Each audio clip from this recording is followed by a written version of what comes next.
Hey mga tol, good morning.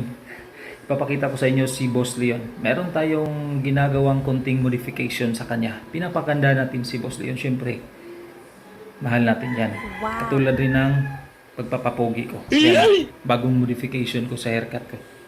Ayan, merong linya, pang millennials.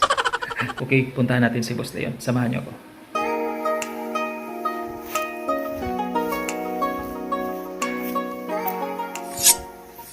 Ayan na si Boss Leon.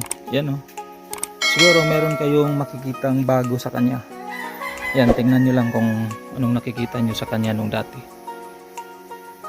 Yan. So, ituturo ko sa inyo kung ano yung binago natin.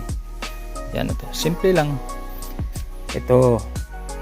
So, itong nasa gitna ng tank niya, itong plastic na to, pinapakulayan natin ng pearl white at saka ito. Yan lang dalawa. Simple lang. So, kung makikita nyo, medyo may kamahalan nga lang. Ewan ko lang kung tama lang ba yung presyo niya. Ayan. So, yung dalawa, 1,200. Tapos, naghingi ako ng discount 1,000. Pero sa akin na yung pinta, yung paint. Ako nang bumili. Yan. So, ganito na yung bagong mukha ni Boss Leon. Ayan.